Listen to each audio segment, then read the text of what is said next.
Welcome back. Now, as Undoomed is busy snorting crack from the cleavage of Miss Undoomed, I have been asked by a third party to step in and provide a guest spot for this channel. My name is Omegon, and today we're going to be dealing with a young lady who believes men need feminism. Enjoy.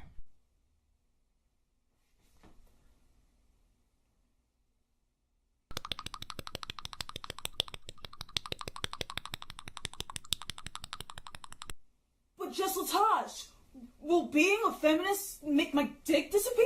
I would like to point out, it doesn't disappear. It is simply relocated, like resources. It is relocated from one man to another, who will find greater use for it. No, I won't. You shouldn't lie to your audience like this. Just accept male feminists do not have penises. I'm going to need a sandwich for this one. Oh, mocha. Nice. So 2 years ago, actor Terry Crews wrote this book. Yeah, the big, muscular, dark-skinned black guy that white people genuinely smile around. And in that book, he claims to be a feminist. Now I know what you're going to do. You're going to use Terry Crews as a feminist as an example for men to be feminists. However, while I've not been able to read the book because it's too expensive, I did find an interview where he talked about the book, and he makes it quite clear. Actually, you know what? I'm just going to play what he says, since it would make a lot more sense. The interview itself is quite long. You can go and watch it if you want. I will link it below. I'm going to play two clips. The first is going to be the part where Terry Crews talks about feminism to him. Why do you think it's important for you to be a feminist? Wow, I think the big thing about feminism is that it scares men because, the big deal is that people are scared of being controlled. People are scared of, someone's over me. And, I want to be clear that feminism is not saying women are better than men. That's not what is going on. This bothers me for a couple of reasons. First being the obvious that the actions speak louder than the words, and the definitions certainly. The second because of something you said a few moments earlier, and I'm now going to play that clip to give you all better context. I just had to tell the story, and and it's my story. I don't tell. One big thing I learned is to not tell anybody else's story. Right. I can't speak for women. I can't speak for anybody else, any other man other than me and my take on what this is. Now that you have some vague context, let's go back to just Latasha. Unlike Kim Kardashian, who won't accept the term because she rejects labels and isn't a free the nipple type of girl. Yeah, there's a bit of a double standard there, I get it. She's a free the ass and free the pussy type of girl. She's also a free the nipple kind of girl, as you can see in those pictures there. Not sure what to say, really. A bit of hypocrisy from someone who's famous for doing a porno. Hardly somebody you would consider a good role model. And by doing a porno, I mean someone who built their career off of that. Not people who actually do porn, because let's face it, everyone loves porn. Ain't nothing wrong with that. This isn't hands up, don't shoot, You have not committed a crime because you spoke somewhat condescendingly towards Kim Kardashian. Isn't just about women's public display of sexuality or armpit hair or even earning that equal dollar. Yes, we know. It's the advocacy of women's rights on the grounds of social, political and economic blah blah blah. I'm not entirely sure how this helps women express their sexuality, but whatever, that's hardly relevant, since you live and I live in an equal society anyway, which is certainly proven repeatedly, continuously, by everyone online. There is no wage gap. So, snarky point aside, how does feminism help men? Feminism releases the confines of masculinity too. What? Feminism releases the confines of masculinity too. Feminism is called feminism because it is for women, hence fem. If it was for men, it would be called, and I believe Undoomed said this once before, masculinism. Or if you'd like to call it meninism, which is the most amazing movement to ever exist ever. Buy the shirts. From boys to men, and no, I won't make love to you or get down on bended knee. I never did ask. What do you do for a living again? 90s R&B! Huh? 90s R&B! Okay then. Guys were taught to never to show emotion or cry. As a man, I can agree to an extent. I was raised to hold back certain more delicate emotions so I could retain control and behave a certain way, yes. But I was never taught to hide it, bury it, deep within, never cry. No, I was taught to simply control myself. And if they did, they were pussies or little bitches. To other guys, yeah. And other girls, for that matter. That's surely then an entire societal problem. How does feminism fix this? Ironically, terms that relate to being a woman. Yeah, they're hardly the most constructive of pejoratives, but I'm sure given enough time we could think of something far better to call each other. Pussy just happens to be the one that first pops into our minds because it's all we ever think about, sex. Because it's this toxic idea that a man is not a man if he shows any kind of sensitivity or softness. In some areas of the world, yeah. It, of course, depends on the circumstance. It depends on the environment, the culture. But then are you going to tell me it's inherently wrong to hold back on certain emotions for the sake of expressing them because they're inappropriate to express? Within the United States, and certainly even my country, the United Kingdom itself, we have many, many cultures within itself. It's very, I don't want to say multicultural, I really don't, but it is. And because of that, certainly with your states, you have very different sociological environments. I don't see a problem with people choosing to express themselves or not. It's entirely up to the individual. And yes, society should accept that we have many differences, but it is not up to a group to force other people to be that way. Being vulnerable, being weak, being a follower, being dependent. You have yet to explain how feminism helps in any of this, and all that you just described are totally normal and everyone experiences them at some point. You don't need feminism to go through that. He also can show signs of physical pain, like when he screams, "I eat those," when getting punched in the face. Yeah, no. If you get hurt, you scream, yell, shout. Again, totally normal reactions. In some places, maybe people are taught that way, but it is not the wider consensus that when you get punched in the face, you go, delicious, knuckle sandwich, just the way I like it. Fresh. No one here is Rambo. That shit fucking hurts. Maybe you should take a lesson from your male counterpart and learn to control your emotions. Just saying. Are you on your period? I got some really bad news for you all.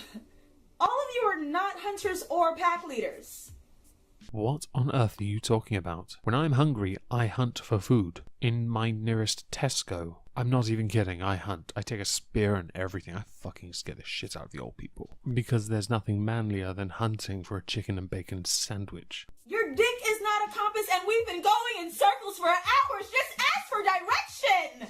You do know Google Maps exists, right? If you're using a dick for a compass, I think you've got a very different problem. Obvious exaggeration aside, what is it that makes you think men are driven, certainly directionally, by their penis? And a follow-up question, why do you think men use their penises to get from A to B when they have maps? Their brain is not in their cock, you know.